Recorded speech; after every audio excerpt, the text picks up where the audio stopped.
What's up, everybody? How are you doing? Welcome back to the channel. This is United vs. Everybody. I am your host, Sean, and you know what? I tried sleeping on it. I tried just having a good breakfast. I tried even getting out on the pitch today and getting my frustrations out by kicking a ball around for a little bit, but I'm still so freaking annoyed after that.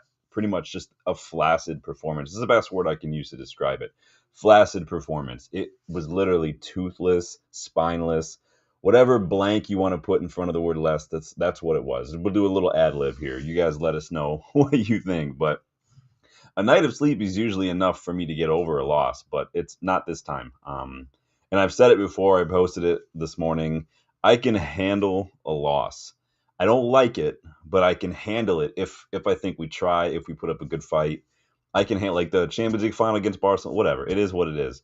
What I can't handle, what I absolutely cannot handle, what I can't forgive, what I will not abide is a performance like yesterday's. It was embarrassing. It was embarrassing. Literally, no player besides maybe like Harry Amas and maybe you could argue Xerxes could hold their head up yesterday. And quite frankly, I thought it was a slap in the face to all the traveling supporters who went over 100 miles to watch that and be subjected to it. I mean, we're literally a laughing stock right now, and I promise it's not all going to be just me hating and freaking out and raging. I get that, but there wasn't much positives to take from that, right? So we are going to go back and analyze that, though. We're going to pick apart that result like really just leftover Thanksgiving turkey that wasn't really like seasoned. It didn't really taste good, and it was disappointing. But you don't really want to eat in the first place, and you don't really want to eat the leftovers, but you got to do it anyway because you put a lot of time and effort into it. That's what we're going to do today. We just got to stomach it. We got to get through it, guys.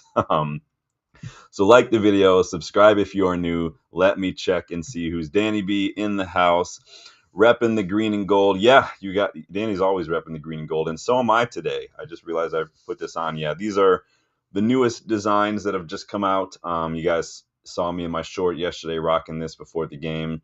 Got another one. If you can't tell, it is green and gold. I did want this. It did. I'm happy that I was able to make it the way I wanted it to look, right? Gold, green, split down the middle, just like the classic shirt from the early 90s.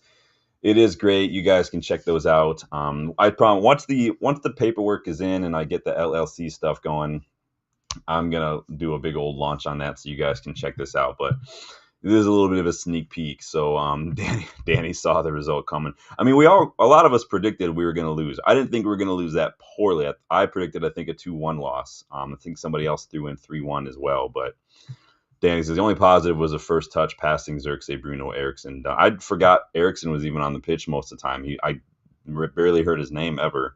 Yeah, and then Amos getting his debut was legit. So Danny said Xerxes finally showed us something to rip the shit out of his hamstring. Yeah.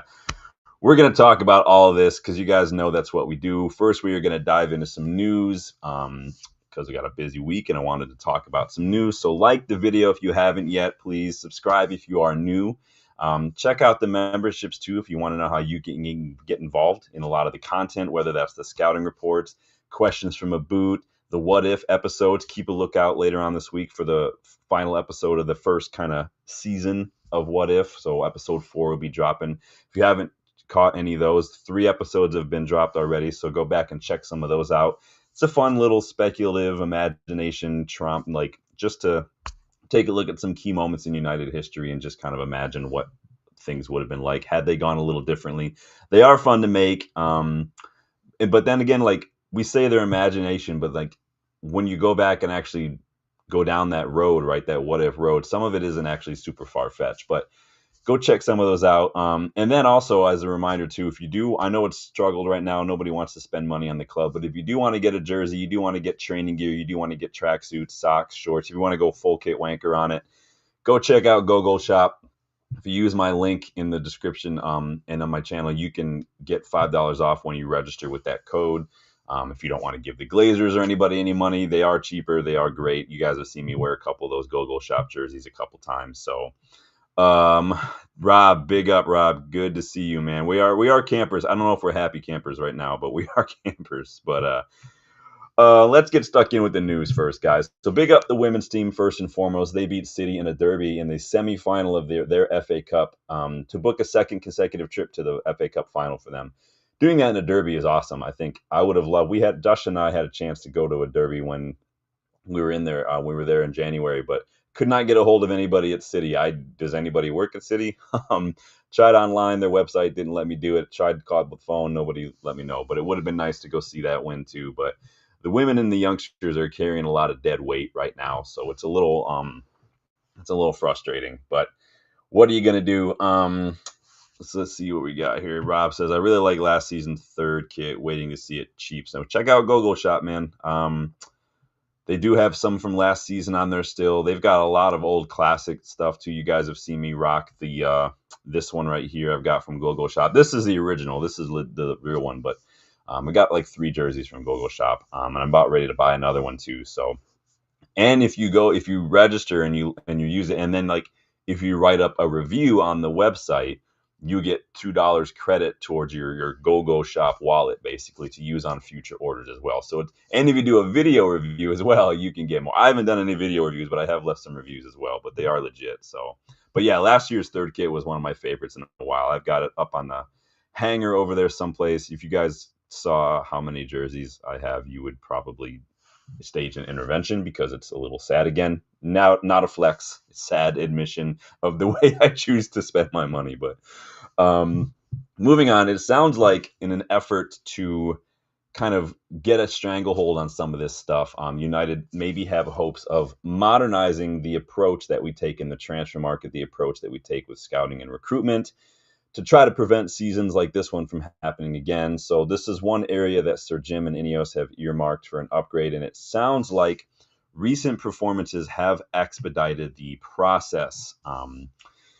Speaking to United fanzine in December, Sir Jim had this to say: until we're as good as anyone in the world, and it's not good enough for Manchester United, we must have the best recruitment in the world. Data analysis comes alongside recruitment. It doesn't really exist here. We're still in the last century on data analysis here at United. So in that vein, brings me to the little bit of news. So it sounds like Sir Jim and Ineos are kind of expediting their data analysis revamp. Mike Keegan reports that Ineos have plans to bring to United one of their Mercedes F1 team data analysts. So this guy's name is Michael Sansoni. He's a senior performance simulation engineer at Mercedes, but it sounds like he's set to join United in a senior data role capacity in terms of getting our analytics basically just up to date. This has been far too long. This is like still using fax machines kind of stuff. I don't know if we can say fax machine. Fax machine is like a 4-letter word at United when it comes to De Gea, but hey, that could be a good episode for what if the fax machine had worked, right? Anyway, he is a senior performance engineer at Mercedes. So remember, Ineos are also major shareholders in Mercedes. I think they own like a third of Mercedes stocks. And it sounds like Mercedes are cool with him kind of switching roles and joining United. We need some help. I don't know if we need as much help as it sounds like. Remember, there was all that talk about hiring people to make algorithms to predict injuries. Like, you don't need an algorithm. Literally just go on Google. I did it in 5 minutes and it could have told you that Mason Mount was only going to get worse. So it's not hard. You don't have to reinvent the wheel, but I do agree that we do need to totally modernize the way we look at recruitment, scouting, all that stuff. That's a big deal. And so we're way behind. For too long, we've just relied on, we're United. We've thought that one manager or one player was enough. Ineos were happy just to skirt having to spend any money and really having to invent everything because they just built it on the club's name. They thought that was enough. And because of that, we've fallen way behind our peers. And so we really need to get on board with that. So let me see what you guys are doing here. What is happening? Rob says, would get my head kicked in around here if I walked around in a full. I think everybody would get their head kicked in. The only person I've ever seen actively rock a full kit during a game was the Champions League final, Liverpool Spurs. We were at a pub, and this Liverpool fan, he does trivia too, but he was rocking the full socks, shorts, literal everything. This guy was just didn't even care, gave 0 fucks that day. And you know what? I applaud the the fandom, but because it was a Liverpool fan, we just, we all kind of wanted to throw him down the stairs. But hey, it is what it is. Sanjay, big up, Sanjay. Hope you're doing well, man. Danny says we need 7, 8, and 3 of those needs to be experienced. Yeah, absolutely. Kai, big up, Kai. Good to see you again, man. Hope you are doing well. There's a sick to death of their bollocks PR. Just get transfer business done early. It's not hard. And we all knew we were expecting to see some sort of news coming out on a Monday after a result like that. Has Ange been sacked yet? I'm on official Ange sack watch right now. Not that way, family show. Has he been sacked yet? though? I got to know if that guy's. And this is the thing. I heard them talking on Sirius XM earlier. Like, do you think Ange Postecoglou will stick around if he wins the Europa League final?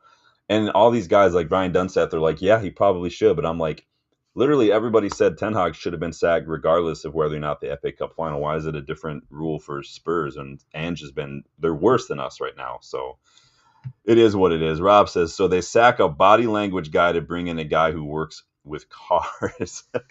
I think it's more from the data analyst point of view. Now that the body language thing was insane. Spending 175K a year on salary for a body language expert was absolutely ridiculous. That guy was pulled our pants down. Whoever that was literally pulled our pants down more than Leicester have, because that guy was, whoever that was or girl, was making crazy money just to analyze body language.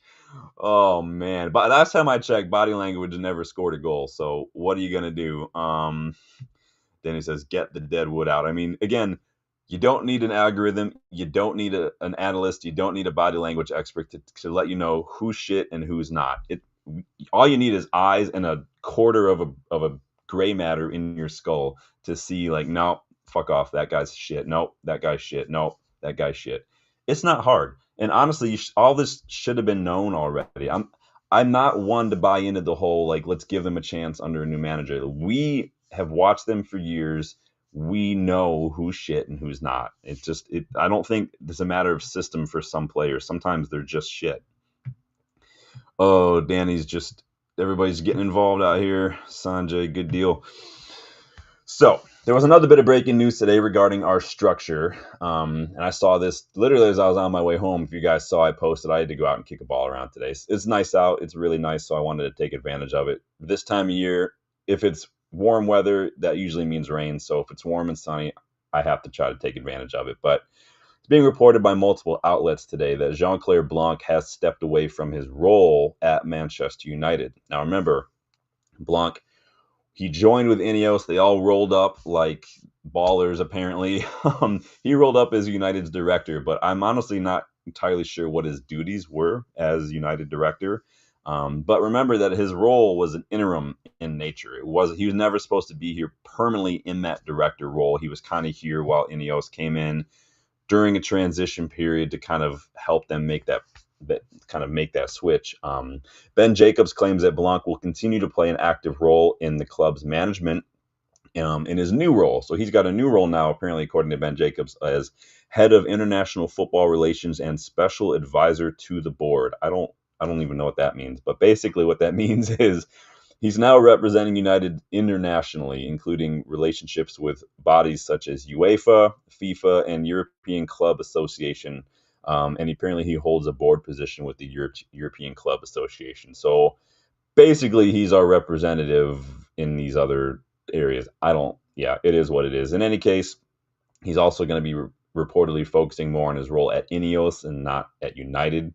So it is what it is. It's the crazy news that comes out after a result like this is just adds to the circus, right? Fitting that the stadium design kind of looks like a circus tent, right? Because just come one, come all, right? Greatest show on earth.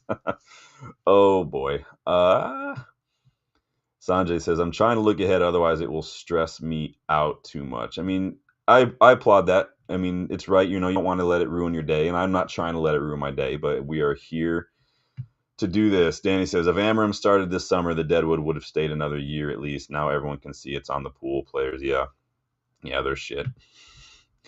Rob says, to be honest, when I saw Lindelof and Eriksson start, I knew we were doomed. Surprised it took the Geordies till the second half. Yeah, it looked more to me like they just weren't really getting out of first gear in that first half, and then when we scored, they were like, "Oh, okay, well, I guess we'll show up now." So, ooh, Danny B says it means waste of money. We have a lot of unnecessary. People are going on about how many people we're firing, but I think a lot of people don't realize that United are still actively hiring. So I check football job boards regularly. Every single day, I'll check a couple of them. And Man United are typically hiring all the time. A few months ago, they were really working on bringing in people for their academy, psychologists and whatnot. They're constantly hiring like cooks and stewards and all this kind of stuff. Museum kind of tour guides and things. You guys know they have like the tour guides, so they're constantly hiring for a lot of different positions right now. So like keep that in mind too. But yeah, some of it is a waste of money. Um, On to some transfer news. So I don't want to alarm anybody, but we have a Rayon Cherki update. So this is coming from sports correspondent John Richardson, who does seem to have a lot of connections with people like Dharmesh Sheth at Sky Sports, Lou Macari, Jonathan Norcroft, and Adam Crafton, et cetera, et cetera. This guy's got connections to a lot of these people, but he claims that United are leading the race for Turkey at the moment. And he reiterates the absolute steal of a price tag. 20 to 25 million could get Turkey over the line this summer, which I think just get it done. The kid is an absolute baller. I was reminded too, as I looked into some of this report, that and I completely forgot about this, we nearly signed Cherki when he was 16. I completely forgot about that. So that was back when Nicky Butt was in charge of the academy, apparently. But Cherki opted to stay in France instead. But we nearly signed him. As we could have Cherki right now at the club, if you guys can believe that. And that wasn't that long ago. What was that, like 5-6 years ago? So just think, right? Maybe that could be a what if. What if we'd convinced Cherki to stay at United? It could be a lot of what ifs there. Would we have still signed Bruno and whatnot? This is the beauty of the what if. You never know how things could have gone down. But to think that we could have had Cherki, to think we could have had Bellingham, to think we could have had all these players, it's just it's rough. RSV, big up, man. Says I felt bad for Euro. He was being isolated because of Lindelof, who is arguably the weakest physical defender in the league. Yeah, and I've said it many times. I think in a different league, maybe I don't even know. Lindelof would probably do just fine, maybe in Italy or something. But the physicality, he's just never really been up for it. He's constantly just pushed and shoved off the ball. I've never seen him win an aerial duel. Like the thing to me that defines Lindelof, kind of encompasses like all his detriments is that game against Crystal Palace a few years back. Long ball over the top. Lindelof goes to win that header, and he just completely gets done by Ayew. And Ayew gets in on a one-on-one, and he's just so weak. He's not that quick. It's really frustrating. And again, it's just not a good fit. The same with Sancho, the same with Antony. It's just the league itself, I just don't think works for him. So it is what it is. But big up RSV. Danny says Nippon, Cherki, Juan Jimenez could all be done now for June. No excuse. Again, the only excuse would be if we're not actually interested.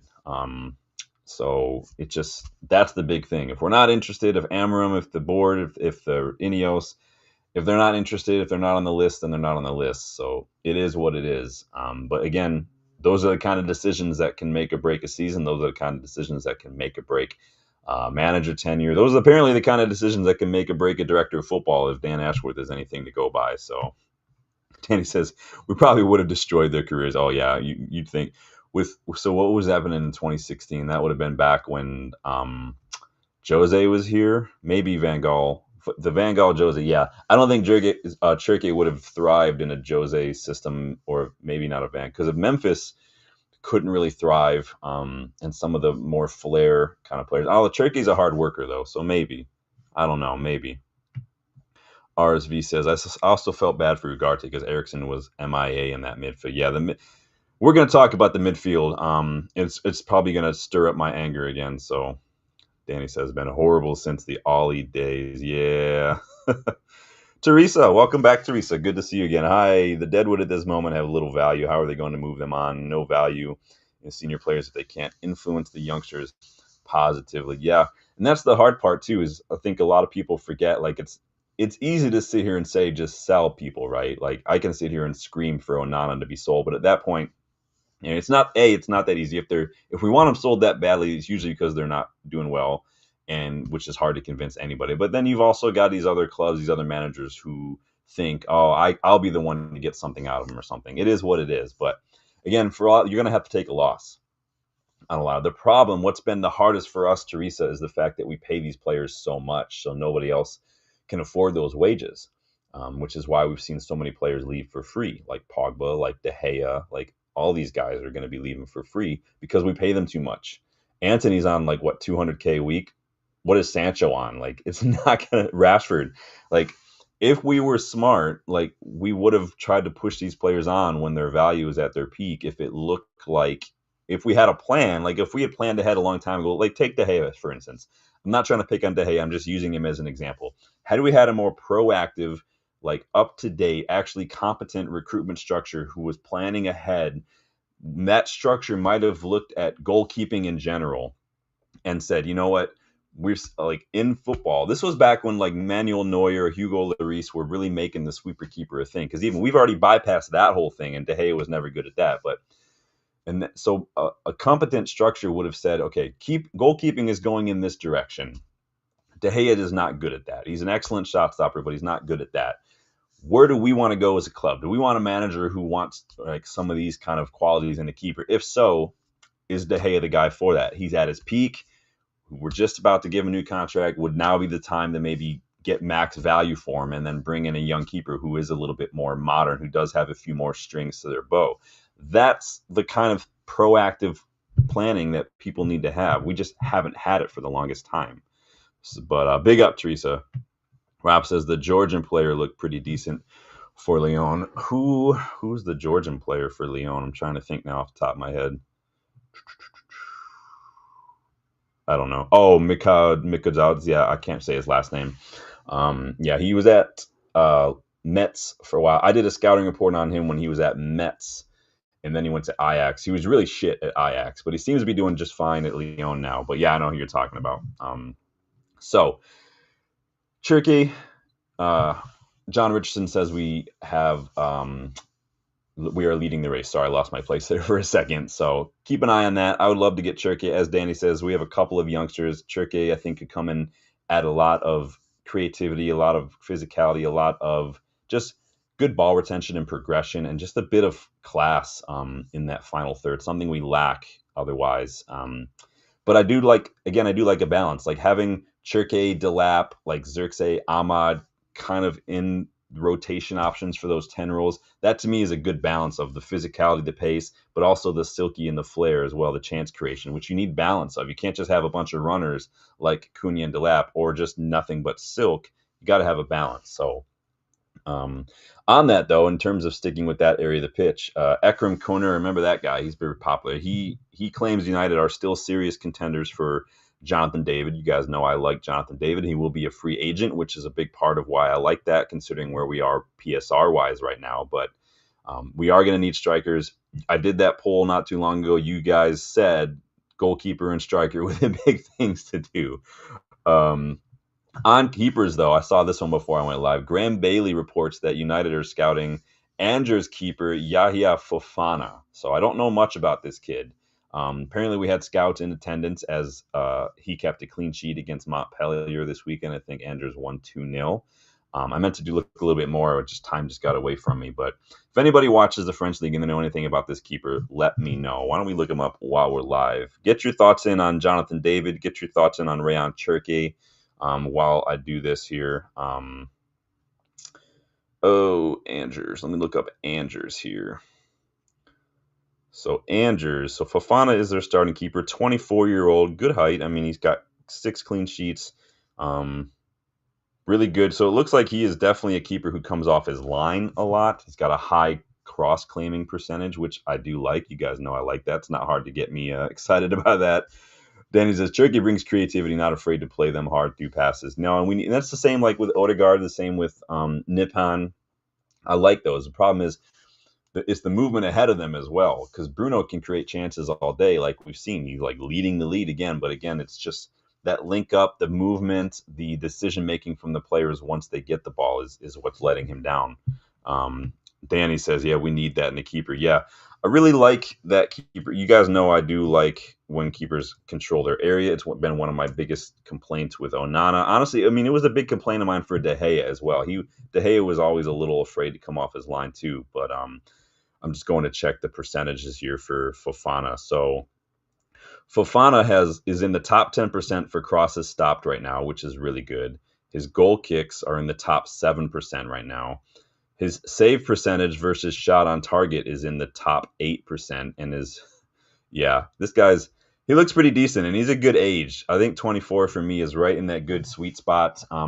Right when that 24, 25, 26 is probably where I would look for keepers right now. I don't think we could do a super young keeper for right now, unless they're very very good. Like Vitek's doing really really well, but um, interesting though. Again, another links. So to bring in these quality players, though, United's going to have to get creative. Going to have to look at untapped markets. We're going to have to explore free agents, and we're going to have to sell players like we saw last summer. We are in a situation financially where we are going to have to sell. So Simon Molek talked about this in a piece he wrote for the Mirror over the weekend, and he name dropped 4 players in the squad who could be on the way out, specifically Casemiro, Onana, Garnacho, and even Kobbie Mainoo was listed. So Mullock claims that Casemiro and Onana are expected to generate interest from clubs in the Saudi League.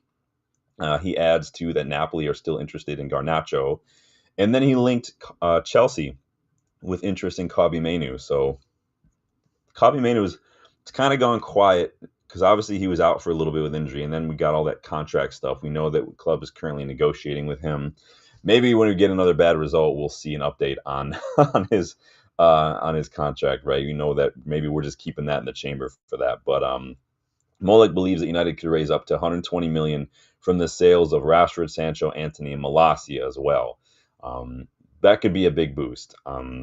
Reportedly, Real Betis want to keep Antony, but they're still crying poverty right now, even though they've literally made 100 million in the last couple summers. So I don't really know what their deal is. Throw out 20, 25 million, and that's it. Like make it happen.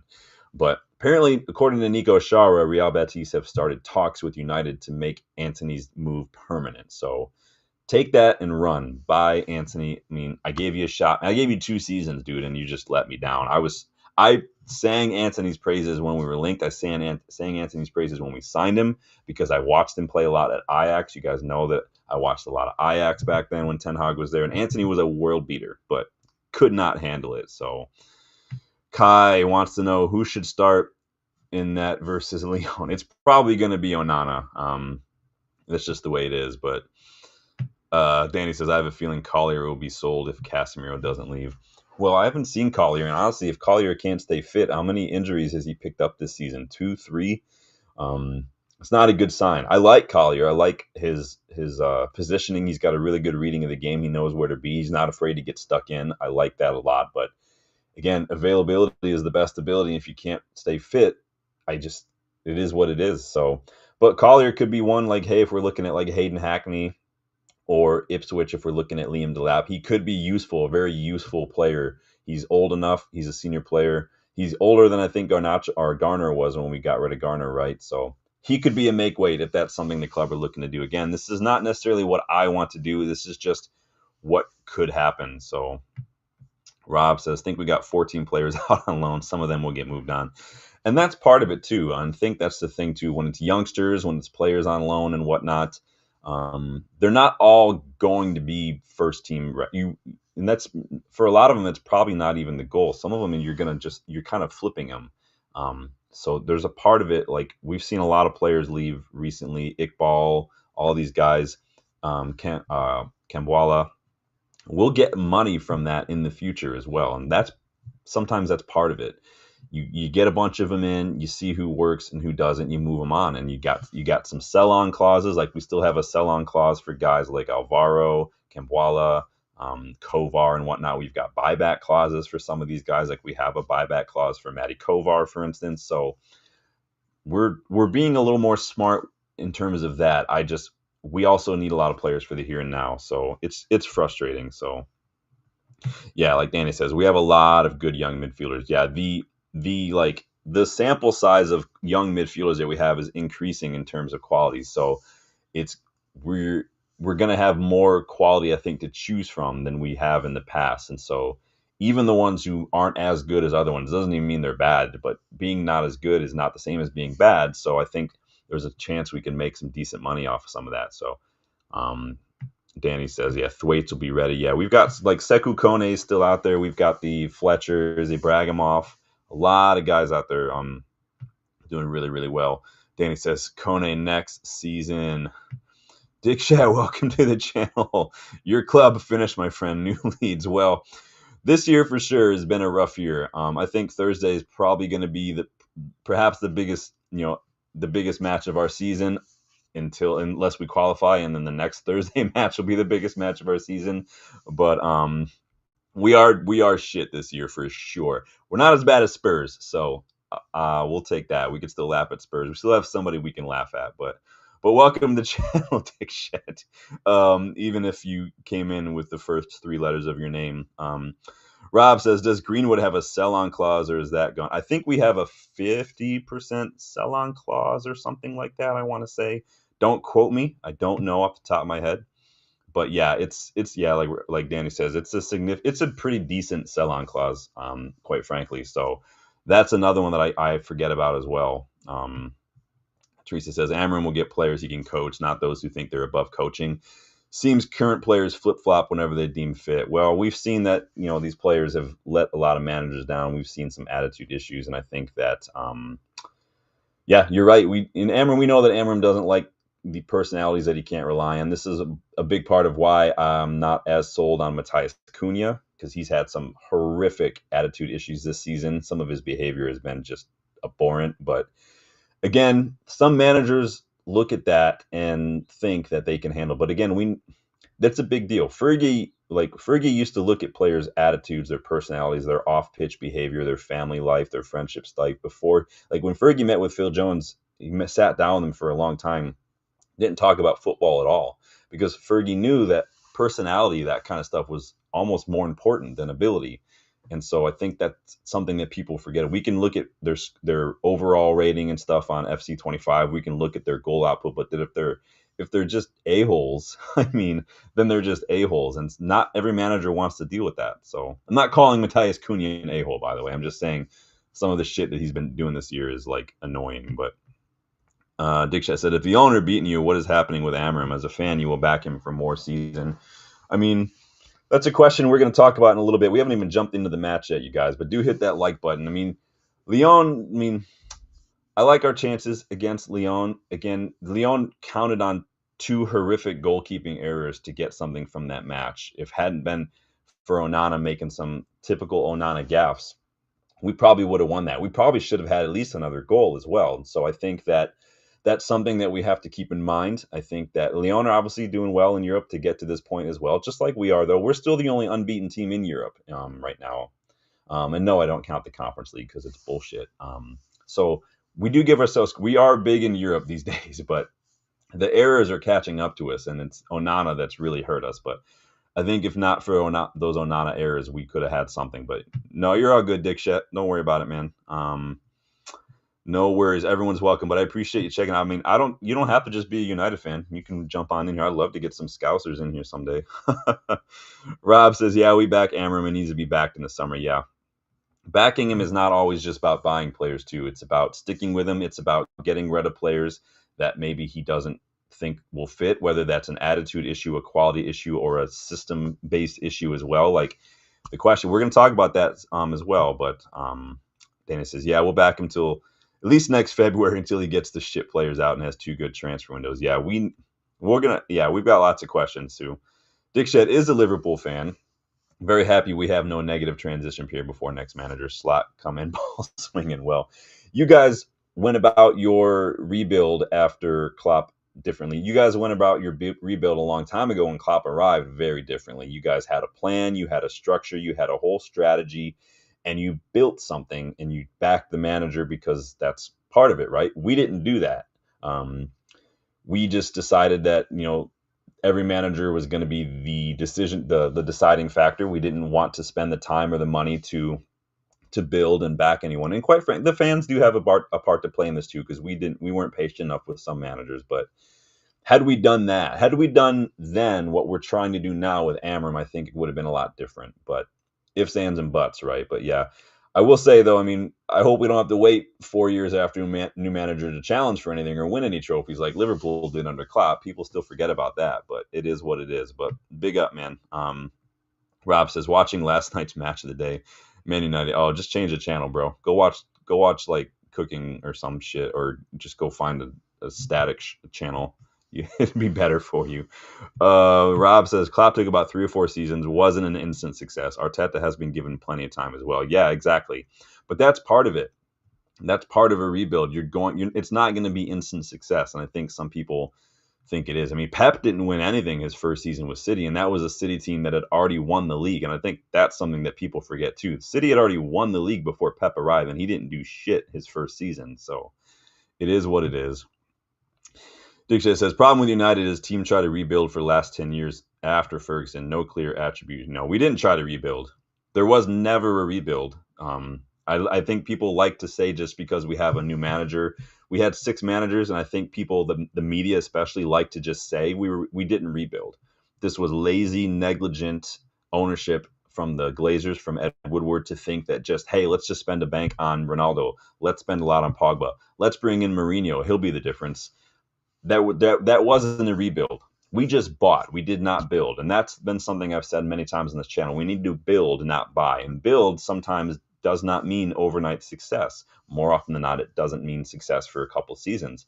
But if you get your recruitment right, and if you employ good people, like the people who are making the decisions at United for the last 10 years were just incompetent. The managers just didn't. It was too reactionary. There was no plan. It was just fix it, figure it out, and then if you don't, you're done in a couple years. I'd like to see a proper rebuild, but again, everything has to be done well. I know Ineos have this whole we don't want to run to the wrong decision thing, and I agree with that. But at the same time, you can also run to the right decision if it's the right decision. I don't like how slow we move, but now always appreciate a different perspective, Dick Shet. Welcome, welcome. Teresa says, Amorim doesn't do losing well. He's a winner. Oh, he looked fucking annoyed yesterday. If you guys watched, it's starting to get to him a little bit. And I think it has more to do with just how much media scrutiny there is and how many of these interviews he's got to give. I don't think he likes that at all. But I think he's starting to get really frustrated with this squad. I think that came out clear as day yesterday. If you guys watched his post match, he says pretty sure itching to start is playing a system and could see madness from him soon. I could see his Gatval, an Afrikaans term for fed up. Interesting. I learned a little bit of Afrikaans today. Rob says, would have been a nice 1-2 goal. Yeah. Dirksey has that way of just keeping the ball glued to his feet. But again, just, ugh. Diksha says, but now Ineos signing strategy looking very different. Young prospect signings. Very good. United always make world-class big signings. We try to make players, but it's just, when Fergie and David Gill left at the same time, Ineos the Glazers and Woodward just like had free reign of everything, and these were the people that were making the most important decisions at our club for over a decade, and it's just that's why we are where we are. Sign Anthony, 200K when he was on 20K at Ajax. Jadon Sancho, 300 some odd a week. What were we going to do even if Jadon Sancho had a decent couple of seasons, when it came time to up his contract, what was going to happen? We were going to have to pay him a 400K a week, or we're going to have to lose him for free. Like, this is the kind of lack of foresight and lack of structure and strategy that put us in this situation right now. It's fucking annoying, man. Danny says, it's breaking him. He was fuming. Dude, Amorim I thought he was about to lose his shit. He's not as bad as Klopp, stealing microphones and calling people fat. Klopp went full Mourinho his last season at the club, but I don't see it. Amorim is usually very good with the press too. He doesn't like speaking bad about like refs, and he's pretty friendly, approachable and personable. But it's starting to wear on him. I think he's like, just end the season now, please. Darko, big up, Darko. Welcome back. Good to see you again. Diksha says, especially world-class proven. Yeah, we do need someone like a Jonathan David, someone like a Gyökeres would be great. Rob says he couldn't smash the TV yesterday. the away. I mean, he could have still done it, and then I would have just wrote a check. I told you guys, if I were a manager, I would just roll up the press conferences with a blank check, and I would say whatever's on my mind, and I would just write down however much the fine was at the end of the presser. Darko says, let's be critical of Amorim, please. Well, I'm about to. Darko, we haven't even gotten into the match yet, bro. We're just getting through the news, and we're 40 minutes in, so it's going to be a longer stream today. Dick says, good chat, my friend. Good luck, Europa. Hoping next season relegation. Well, you as well, but take it easy. Thanks for stopping by, man.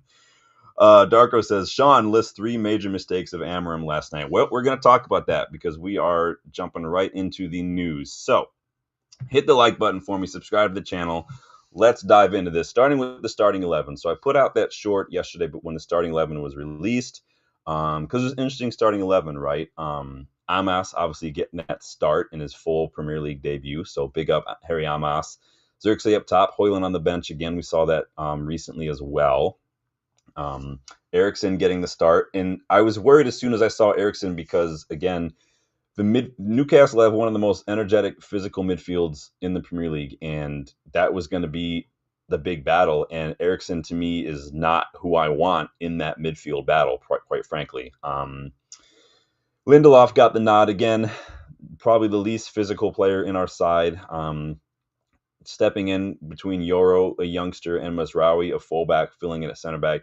Lindelof is not, he's the senior one there, but again, it's needs must. Maguire managing minutes, De Ligt injured, obviously Leach is out. Heaven was on the bench, which was interesting, but not good enough to start yet. So, but again, the big talking points were Amas and Bayindir in the starting 11. What were your guys' thoughts on the goalkeeping situation specifically? Let me know in the chat what you guys thought of that situation. Was that a good decision? I know it's easy to look at it after the fact, especially given that goal that Bayindir was at fault for, and say it was a bad decision. But that's hindsight, and that's fallacious thinking.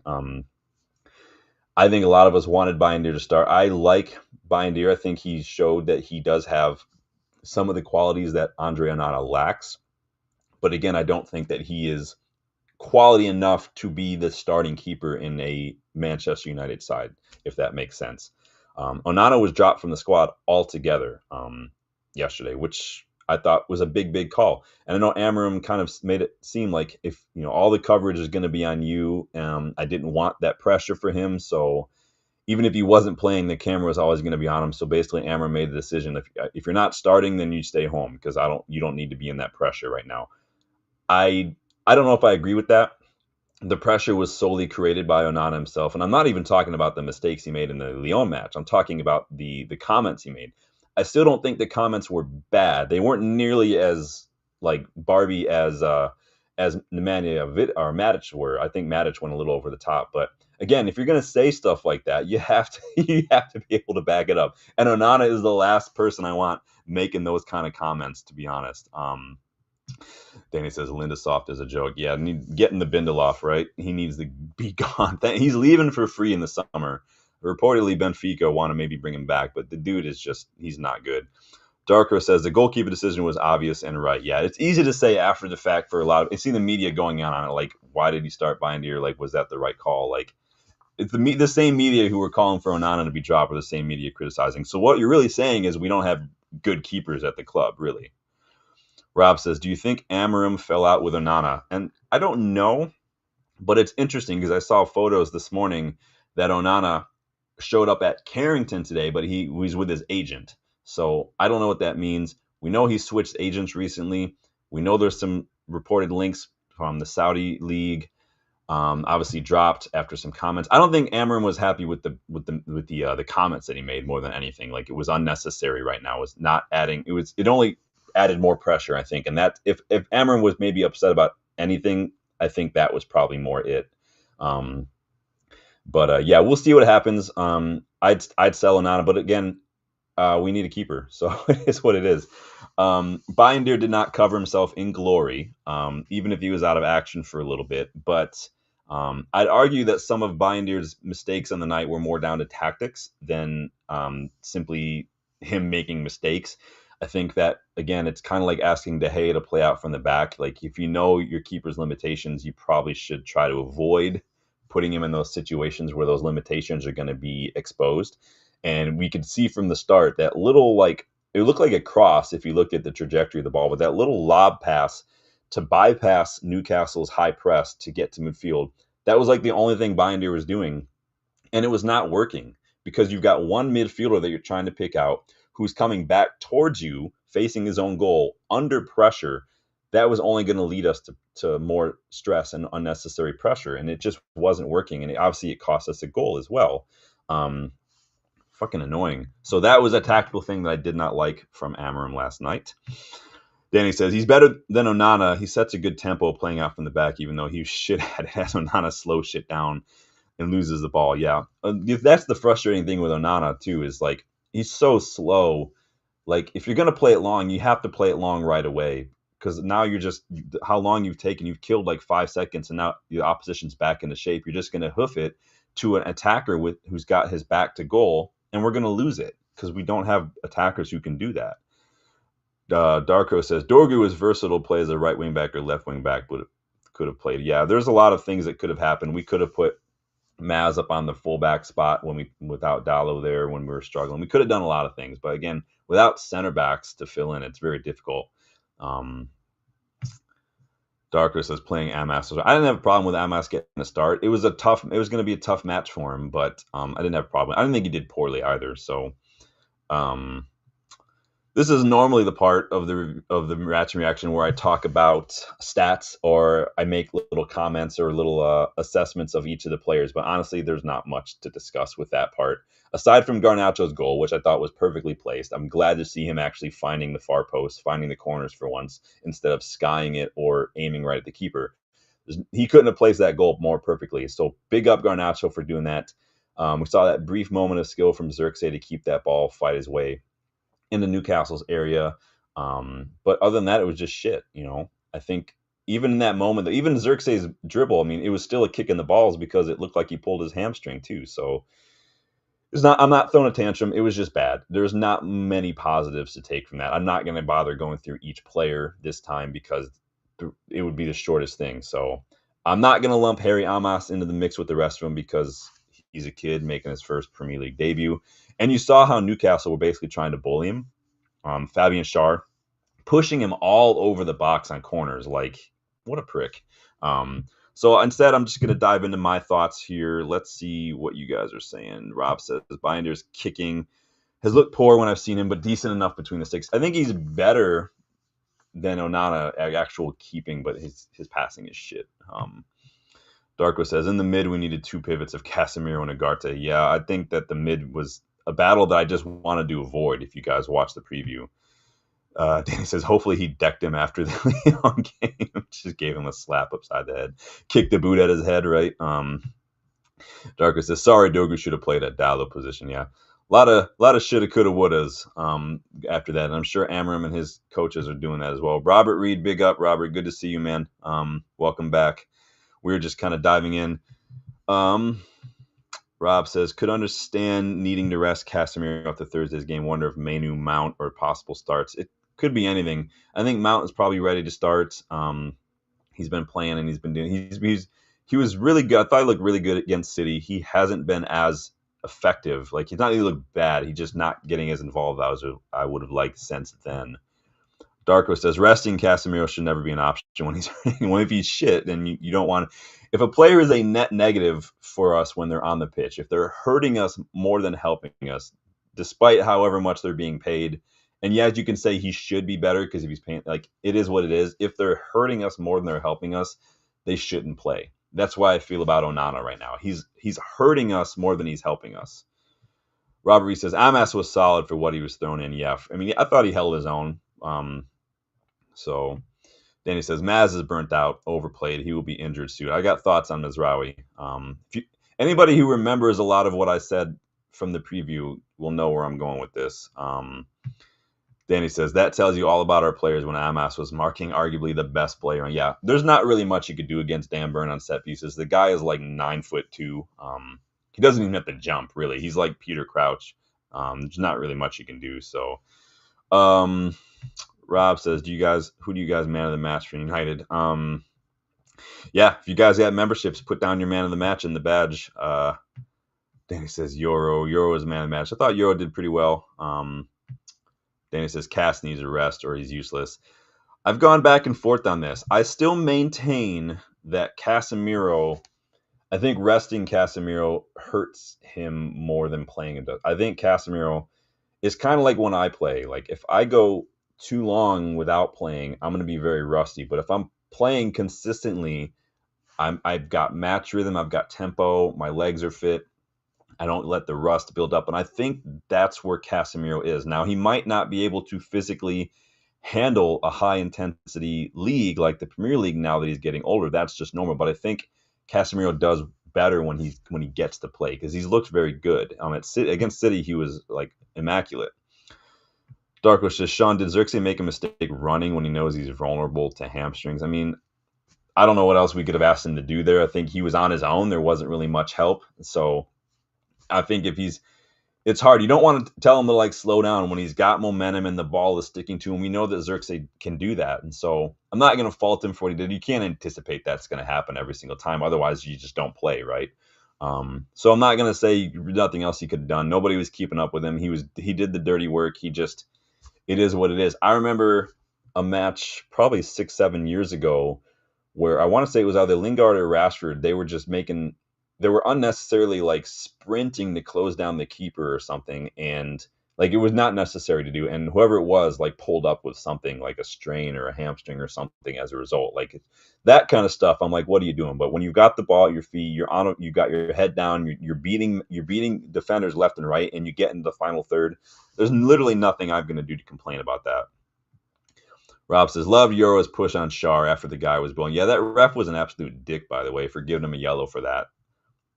It's absolute dick. Darker says, Casemiro and Ugarte have to be taught clearly to do the defending only and breaking the play. That's what Ugarte is good at. And that's why we got him. I like if you could add a little bit more to his bow in terms of his on-the-ball work. His ball progression was actually very good when he started. His long balls, his balls into the final third were actually very, very good as progressive passes. But I think that when you've got players next to you like Casemiro, and he's having to kind of dial back some of the ball progression side of his play to do the leg work for Casemiro, you're going to see a bit of that taken away. So Danny says Euro is the man of the match out of a bad bunch. Yeah, the little emojis don't show up when I do it on here. This is what the emojis look like when I do it on this screen.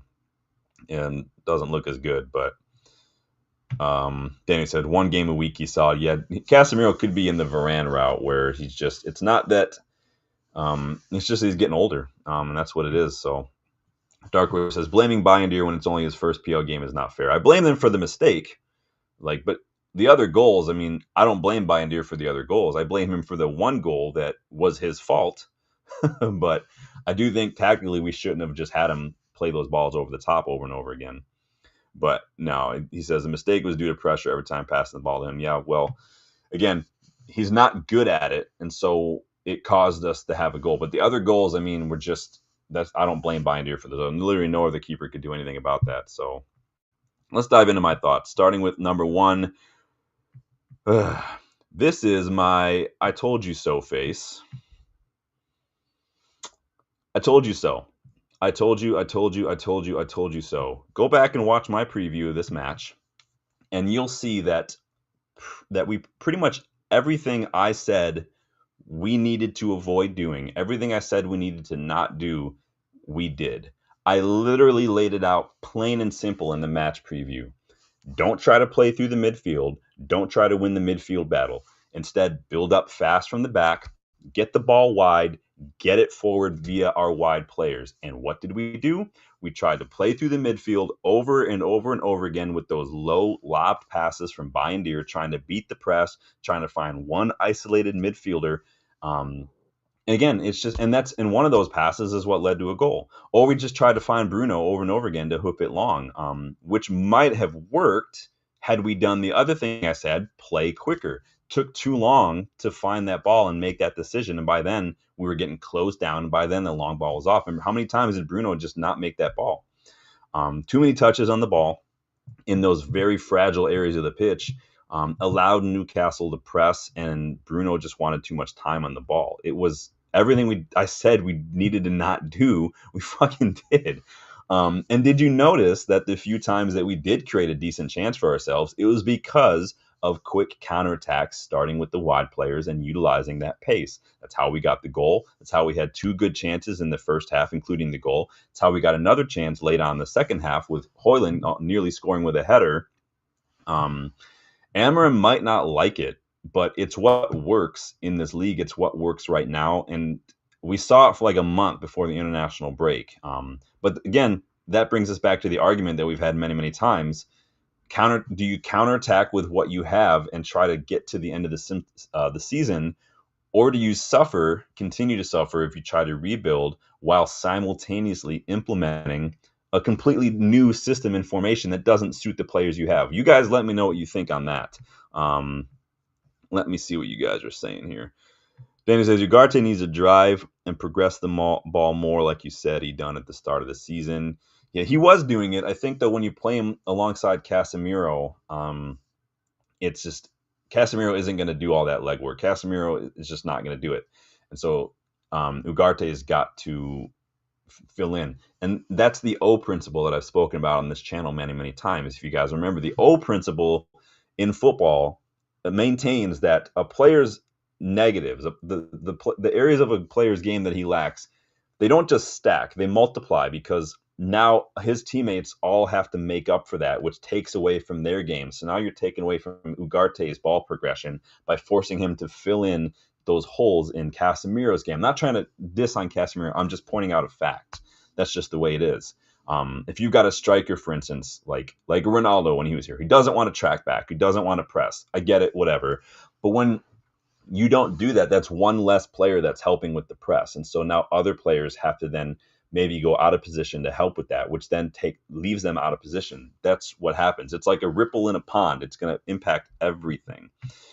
Asif, welcome. Good to see you. It's a good show. I appreciate it, man. It's mostly you guys. I'm just reading your guys' thoughts and talking about them. Rob says, I think it was hard for Ugarte as it was him versus Newcastle's midfield, Lindelof behind him and Eriksen next to him, both useless now. Yeah, no, you're absolutely right. So now, again, that's what I'm saying. So now Ugarte's got to fill in for other people on the pitch.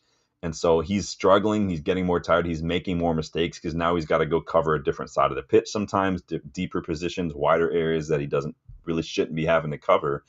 And so Amorim's system, this pivot, the 2 midfield pivot players have to be more old school midfielders. You have to be able to do something on and off the ball. It's not enough now to just be, I'm a 6, I'm not going to progress the ball, or I'm an 8, I'm not going to do any tracking back. You have to be able to do both, which means you also have to have stamina, physicality, energy, reading of the game, positioning. You have to be able to do that. And yeah, probably a little more pace than what Casemiro can offer. It's not enough now to just be typecast as a number. Scholesy, Kino, these guys would probably thrive in this system, in that pivot, because they did everything. They were just midfielders. That's kind of what we need. If you look at Hillman over there at Sporting, that's the same way.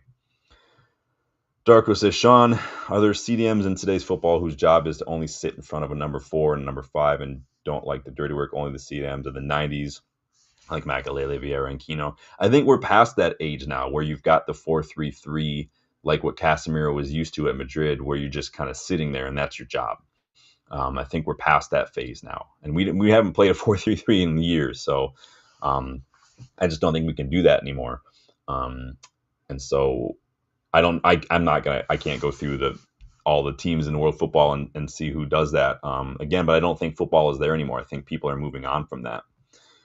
Darko says, is suffering without losing or dropping 3 points possible? No, because then you're not suffering if you're not dropping points. So Amorim did tell us we are going to suffer, but again, what do you guys think? Should he, like, everybody right now, everybody, fans, media, pundits, they all say, stop playing a back 3, switch to a back 4, play on the counter.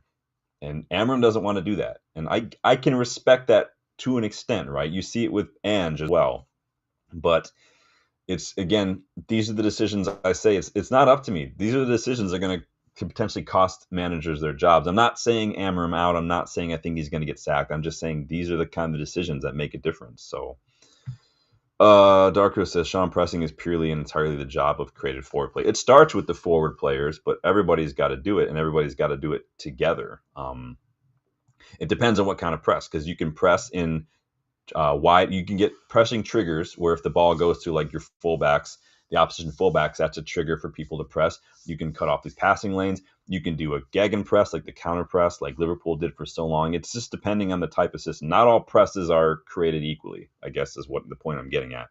Um, Robert says, it was a bad game, but I almost felt like I'm upset about losing a preseason game. Europa is everything. If we lose Thursday, ick. If we lose Thursday, season's done, and then I just say, fuck it, play the kids the rest of the season. Darko says, please don't mind my energy today. I'm very angry with Amber. I'm angry too.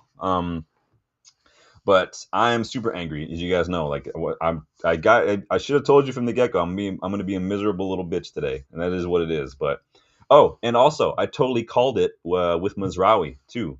He tries to be too cute on the ball, just outside his own box, and instead of just hoofing it, passing it forward, he tries to carry it across his own third, just outside of his box.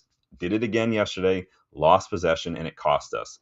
Sometimes I hate being right. I really do, because literally everything I said not to do, we did, and everything I said we needed to do, we only did like once or twice, and it got us a goal on one occasion. Like, it's so fucking frustrating, man. Number 2, where was Bruno? This isn't me kind of pointing a finger at Bruno for the reason we lost, but compared to what we normally see from Bruno, compared to especially to what we've seen recently, this was a disappointing showing from Bruno. I was not too happy. He and Eriksson just were not getting involved a lot. Bruno was not nearly as effective as he has been. And you can see that it was disappointing for him as well. This was a shot from him after he got subbed off yesterday. The guy just looks absolutely wrecked, and I don't have a problem with that. I feel like every player should be looking like that on the bench, every player when they get into the dressing room, every player when they're on the plane or the coach or whoever they got there. That's exactly how they should be looking for the rest of the day, because that was embarrassing. That was absolutely embarrassing from everybody. But Bruno in particular just was not at his normal level. In the first half, I think part of it was the tactical thing. So Darko kind of talking about Amorim, like it seems like we were forcing the ball to Bruno. Even when there was a better pass that was on, there was a couple occasions where there was a better ball off to the wide player making a run, like Dogu or Garnacho or something. And like Yoro, who had the ball, or somebody would stop and like try to find Bruno. Like, oh, I don't know if I want to make that pass. Where's Bruno? He'll do it. Like, is that a player thing? Is that a tactical thing? We saw Dallo do this not that long ago in another match. He had the ball, should have and could have squared it to Højlund, but instead stops on inside the box, passes it back to Bruno, but the play is dead. I don't know what the issue there is, but it's really annoying. So, and even when Bruno got the ball, it was just too late to find him. He wanted a couple too many touches. The pass was on, and he'd get pressed off it. And Newcastle, that's exactly what they did. They pressed really. I mean, he's the only consistent player we have. I get it. I get trying to like he's the one where people are looking to. But again, that says more about the other players than it does about Bruno, if that makes sense. Do they not trust themselves? Do they trust Bruno more? It was really frustrating to watch. What do you guys think here? Let me see here. Rob says, Casemiro staying back suits him now as the legs aren't what they are, but he's experienced and talented. Yeah. Casemiro has a knack for getting on the end of free kicks too. So Rob says, yeah, Joaquin gets offended when he calls a CDM. Yeah, Kino is definitely box to box, but people forget, like, they look at Kino, how aggressive, how physical he was, and they think that he's this defensive midfielder. Kino scored a lot of really important goals. He made a lot of really good runs for us. So Kai says, how did Mount and Shaw play? Honestly, by the time Shaw got on the pitch, I wasn't really even paying attention. I remember Shaw put in that cross for Højlund, which I haven't seen it. Like, Dallo could literally spend all day. Dallo could play 3 back-to-back matches, and he might put in a cross of that quality like twice. I wish Luke Shaw could stay fit, because when he's fit, if you remember the way he was in 22-23, like, this is the kind of stuff he can do. But it's just fucking annoying, man. Darko says, Sean, we fans have been crying to play the kids for 5 years now since Ali and Ram. I mean, we've got kids. We've got Menu. We've got Garnacho. We're playing the kids since Ali and Ragnick, but no manager had the balls to do it, or is not feasible practically to do it. I think we kind of hit a lull in terms of academy products. Then we brought Garnacho in from Atleti. We promoted Cobby. Now we've got guys like Kukonki and stuff, and Montato. I think the academy is probably the best it's looked for about 30 years. So we did hit a little bit of a lull, and I think you saw that lull dip when Sir Alex and David Gill left. But we're getting there. I think we're going to get there. So, Usman, welcome, Usman. Hope you're doing well. Good to see you. We are just cruising. So, talking about Bruno at the moment because that's my second point. But yeah, overall, I just didn't think Bruno had a great night.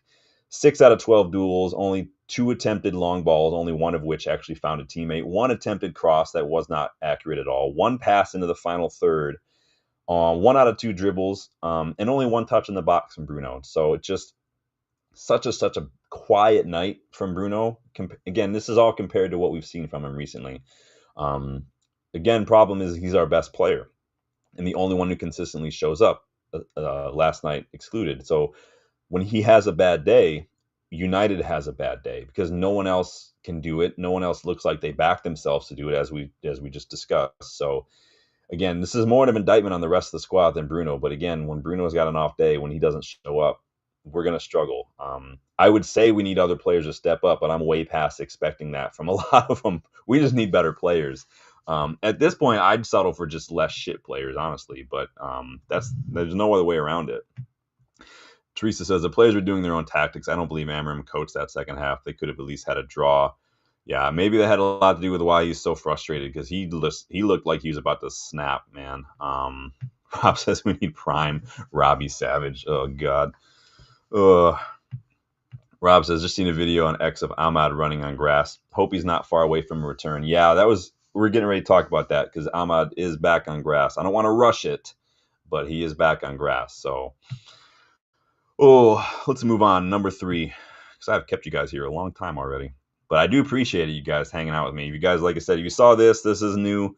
Keep a lookout for the store when that opens up. You guys will get one of these, the green and gold United versus Everybody shirts. I'd love to see these all over the place. I would love to go to Old Trafford next year and see a couple of these just on some fans. You know how that would make my day, and not in the cringy, awkward way that I would react if someone ever recognized me from this. Not that I think that'll ever happen. If someone ever recognized me, I would be so awkward because that would just throw me off. But if I saw one of these rocked around Old Trafford, I would absolutely love it.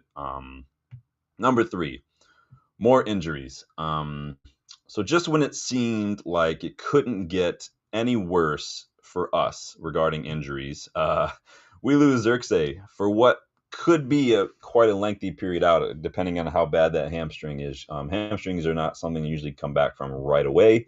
Could be a while. We've yet to get an update, but does not look good. Amorim did not have much optimism about it when asked about it after the match. So he's definitely not going to be here on Thursday, which is a bummer because he's one of the better players in recent weeks. So he may not be the difference maker when it comes to challenging for silverware, Xerxes, but he's been a bit better than a lot of his teammates recently.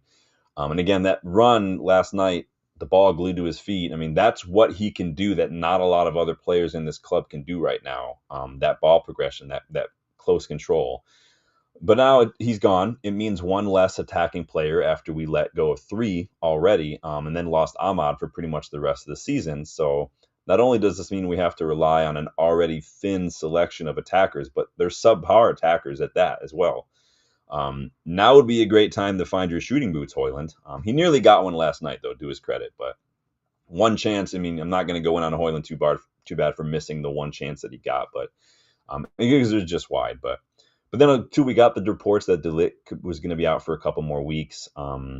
Again, we can only hope that having to run these fit players ragged doesn't see them pick up injuries. We know that Amorim is trying to manage minutes right now. Guys like Mizraoui, Dallo, Maguire, these guys are playing like every match, and we're feeling it. We're struggling. We're literally limping to the end of the season right now, fitness-wise, and we lost another player, and it's fucking annoying. Let me see. Rob says, do the shirts fit dad bods? Asking for a friend. I don't know. I'm not a dad, so I cannot speak from experience. Although Justin wants ones, and Justin's got 2 kids and another on the way. So I'll let you know. We'll see if it's dad bod approved. Justin's pretty skinny, though, so we'll see. But yeah, this is it just depends on how you like your shirts. As you'll see, this is like like a little bit thinner fit. So this is a medium, which is what I like normally wear. So you can see the sleeves run a little higher. It's a little bit more of an athletic fit, I would say. There are hoodies.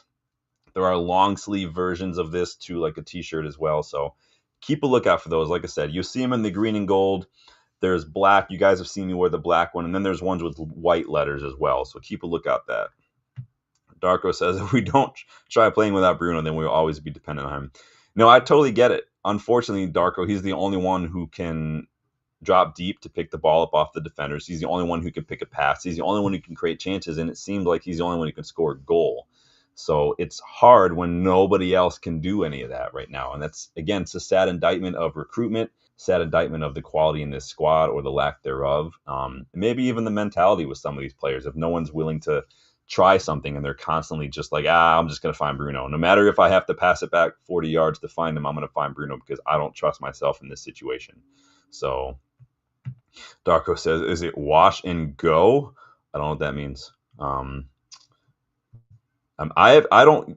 My rule with laundry is this. If I don't want it to shrink, I don't put it in the dryer, at least not for right away. I have a lot of clothes that I don't put in the dryer when I wash them. So I'm very picky with the way I like my clothes to fit, though. So you guys might not be as picky as me. I'm very picky when it comes to that kind of stuff. I don't put any jerseys, for instance, in the dryer. Those get laid flat. They get washed inside out in a mesh bag. I take very good care of my jerseys.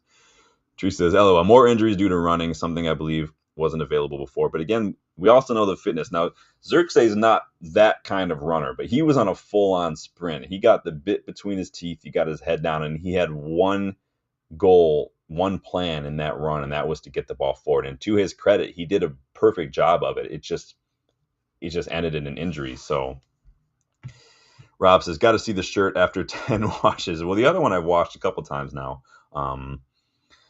Darko says that's why Rashford wasn't running. Yeah, Rashford likes to run forward. He does not like to run backwards.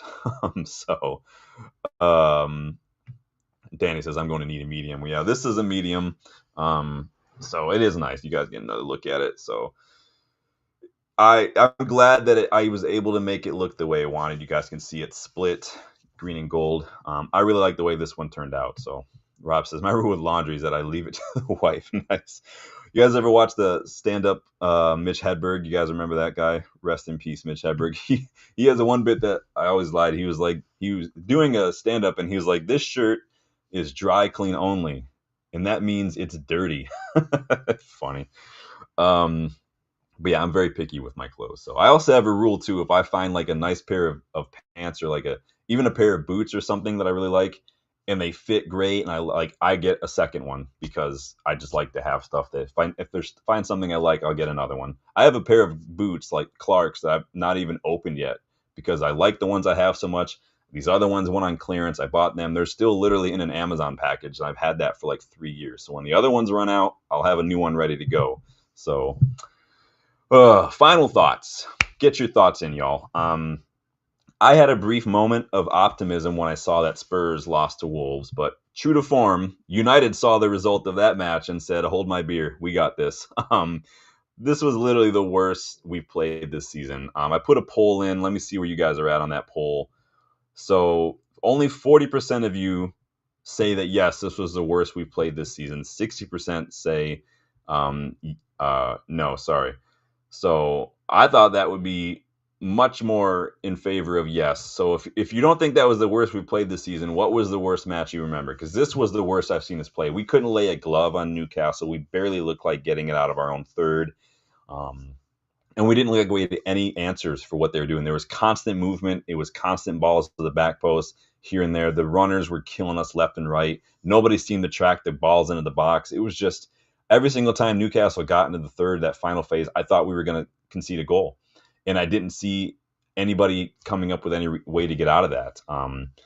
Again, this was the worst I feel like I've seen us play this season. But the shit of it is, there's still time to one-up that shit show because the season's not over with yet. So we could still do worse. We're still above Spurs, if you can believe it.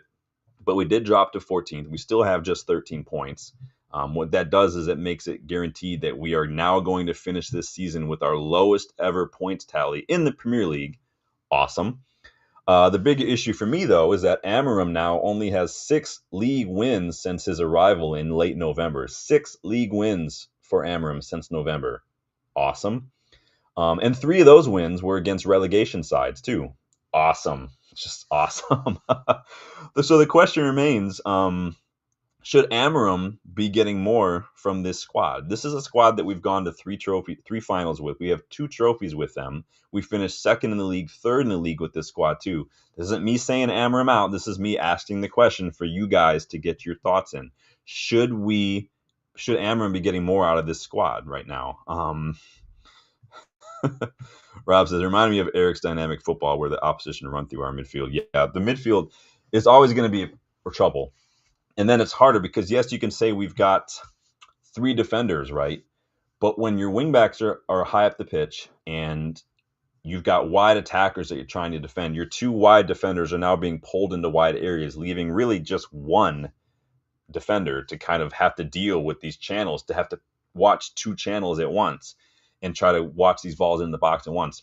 We're getting pushed and pulled everywhere. And it has a lot to do with the players not being familiar with the system. It has a lot to do with injuries as well. But again, the question remains: should Amorim get more from these players? Would getting more from these players mean sacrificing his system and just doing what needs to get done? And would you want him to do that anyway? Like, it's hard. It's really, there's no right answer. Again, no one's got to come up with a perfect answer because I don't think there is one. It's just a question on how you feel.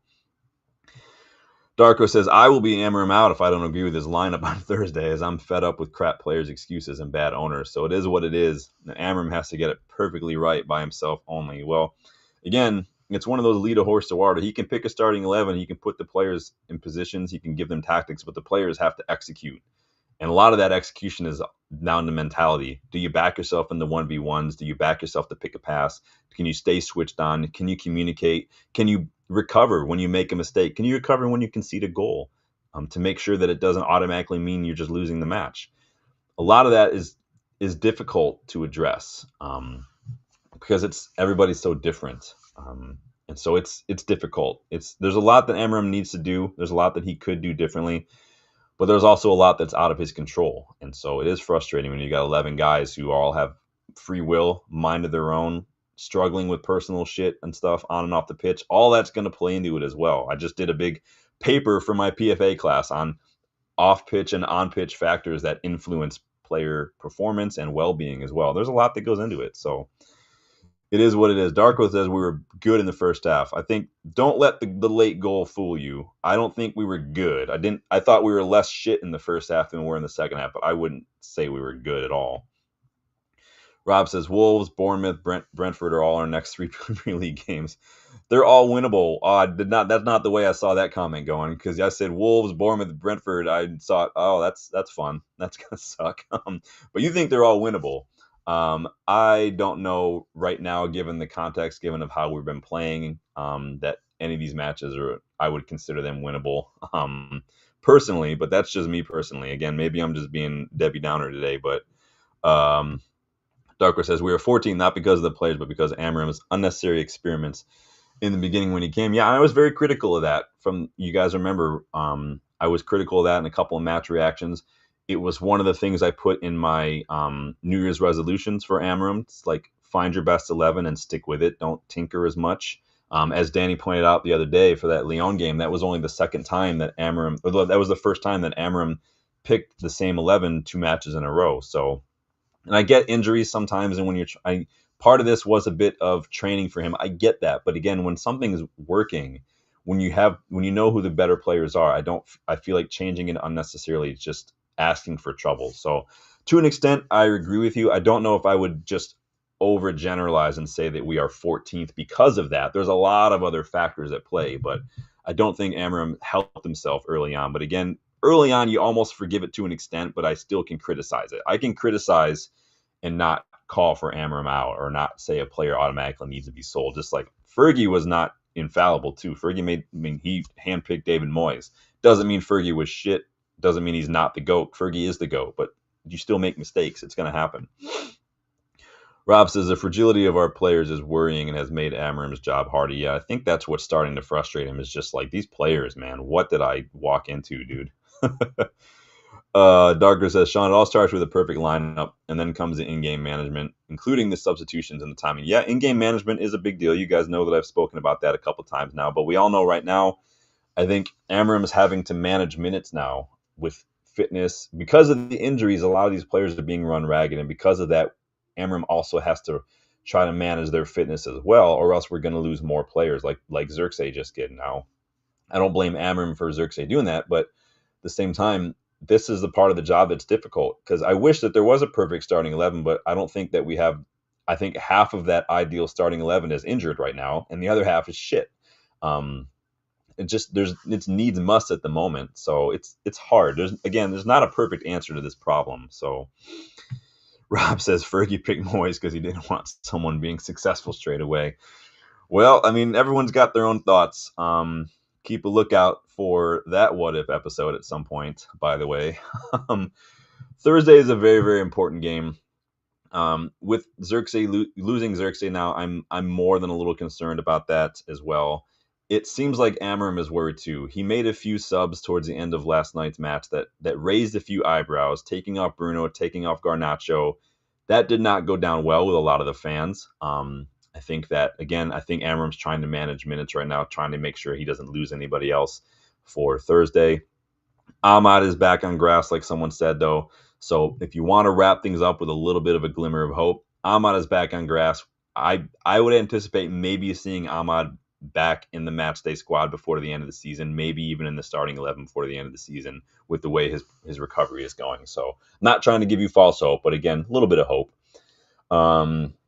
Anyone on Rodrigo Mora watch? He scored the winner and the only goal for Porto in their game against Casapia over the weekend.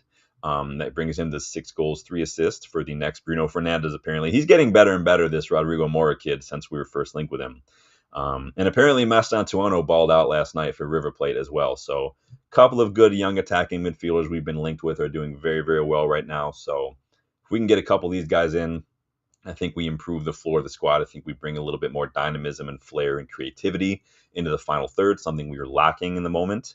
I still want Cherky, though. So Cherky is my number one target in that regard. So, Darko says it's a very controversial comment. Can I time out a fella mod? You can try. You can try, but you guys get your thoughts in. If you weren't able to catch the live, please. You guys know I respond to the comments as best as I can. Let me know what you thought on the match, what your thoughts are on the performances, the tactics, all of that. We're going to do another preview for the second leg of our tie against Lyon. That's on Thursday. We'll be doing a preview of that tomorrow, Wednesday. I don't know. It depends on when I've got time. So keep a lookout for that. Keep a lookout, too, for the fourth and final episode of the first kind of series of the what ifs, too. So look out for that one as well. Like the video, please. If you haven't yet, subscribe. If you are new, check the memberships to learn how you can get more involved in the content. You know, you can have your say in scouting reports, what if topics, questions from a boot. You guys know I do questions from a boot as well sometimes. So until then, keep a lookout too. I'll let you guys know when the store is officially open. I just have to wait for the LLC paperwork because I need to open a bank account for the channel because I don't want to use my personal stuff. So until then, you guys, take it easy. Thank you, everybody, for stopping by. I know it was a little bit of a long one today. I'm glad that it wasn't all rant and raving. I told you guys I'm not going to go hard like a lot of other channels do. It doesn't mean I think I'm better. That's just not me. So I like to have a little bit. I can be negative and critical, but I'm not just going to throw a temper tantrum. So, but I appreciate everyone getting involved. Never be afraid to disagree with me. This is not, I don't want an echo chamber. You guys know that. I love perspective. I love just back and forth. I want conversations. It's really why I started the channel. I just got tired of talking to myself. So I'm glad to hear all the perspectives. On closing, Rob says, fingers crossed the players stay fit and we get a strong starting lineup. Xerxes is a big miss, but these players are going to have to dig deep. We're going to have to really tap into our sports science and our physios. Do the best thing we can. Maybe we need to tone down training a bit. I don't know. You guys let me know. But and in closing, Darko, man, great stream. I appreciate that, man. I love everyone. Thank you guys for stopping by. I will see you guys on the next one. Take it easy. Enjoy your day. Later.